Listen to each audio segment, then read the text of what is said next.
जय श्री राम। आज हम बात करने वाले हैं भारत के एक ऐसे स्टेट के बारे में जहां पर सन 2009 से लेके अब तक करीबन करीबन 30 to 40,000 फोर्सफुल कन्वर्जन्स हिंदू और क्रिश्चियन गर्ल्स के हो चुके हैं। लव जिहाद के एनवायरनमेंट ने इस स्टेट को अंदर से पूरा खोखला कर दिया है।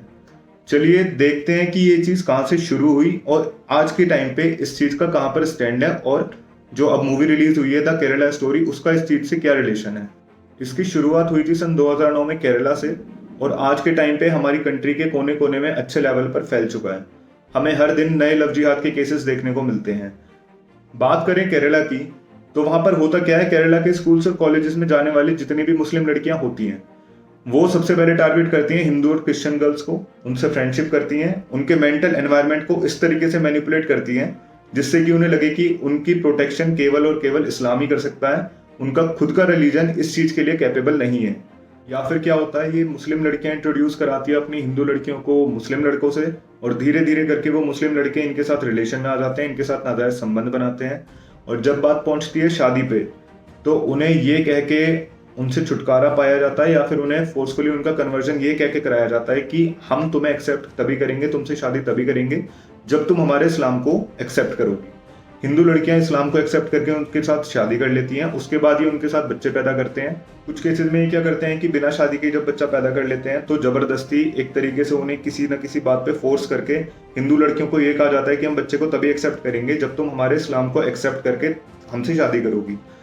ना चाहते हुए भी कई सारी हिंदू लड़कियों को फिर इनसे शादी करनी पड़ जाती है। जितने में ये सारा सिनेरियो पूरा होता है उसके बाद ये अलॉन्ग विद द टाइम ये दिखाते हैं कि हम सारी चीजें अब ठीक हो रही हैं समय के साथ साथ, बट उसके बाद ट्विस्ट आता है कि ये फॉरेन कंट्री टूर के नाम पे इन्हें लेके जाते हैं अफगानिस्तान, जहां पर जाकर इन्हें ISIS में बेच दिया जाता है, या फिर इन्हें ISIS में भेज दिया जाता है। वहां पर इन लड़कियों को या तो इनसे बहुत ज्यादा ऑड जॉब्स कराई जाती हैं, या फिर इन्हें एक सेक्स स्लेव की तरह ट्रीट किया जाता है। इन्हें एक बच्चा पैदा करने की मशीन बना लिया जाता है। धीरे धीरे करके जब उन्हें दिख जाता है कि ये इसकी बॉडी अब और ज्यादा बच्चे पैदा करने की कैपेबल नहीं है, तो फिर इसे एक सुसाइड बॉम्ब बना के या फिर टाइम बॉम्ब बना के इनकी चेस्ट पर और इनकी वेस्ट पर बॉम्ब लगा के इन्हें भेज दिया जाता है, और टेररिस्ट एक्टिविटीज में इन्हें इन्वॉल्व कर दिया जाता है। जी हाँ, यही सिनेरियो चल रहा है हमारे देश के काफी पार्ट्स में, और स्पेशली केरला में। जो भी अभी रिसेंटली ये movie the Kerala story release हुई है उसमें इसी प्रोपागेंडा को, इसी सिनेरियो को डेमोन्स्ट्रेट किया गया है। बट कई सारे मुस्लिम ऑर्गेनाइजेशंस को इस मूवी के रिलीज होने पे आपत्ति हो रही है, और वो हाई कोर्ट और सुप्रीम कोर्ट में इस मूवी पे बैन लगाने के लिए अप्रोच कर रहे हैं। द केरला स्टोरी के ट्रेलर को रिलीज होने के बाद केरला हाई कोर्ट में एक पेटिशनर ने ये डिमांड रखी थी कि इस मूवी पर बैन लगा दिया जाए और इसे कहीं भी रिलीज ना होने दिया जाए। जस्टिस नागरेश, जो कि इस केस को हैंडल कर रहे थे, उन्होंने इस मूवी के ट्रेलर को देखा और उनकी ये स्टेटमेंट आई कि इस मूवी में कहीं भी इस्लामिक सेंटिमेंट्स को हर्ट नहीं किया गया है। ये मूवी केवल और केवल ISIS, जो कि एक टेररिस्ट ऑर्गेनाइजेशन है, उसके द्वारा चलाया गया प्रोपेगेंडा को डेमोन्स्ट्रेट कर रही है। उसके अलावा इसमें कुछ भी ऐसा नहीं दिखाया गया है जिससे कि इस्लामिक सेंटिमेंट्स को हर्ट किया गया हो।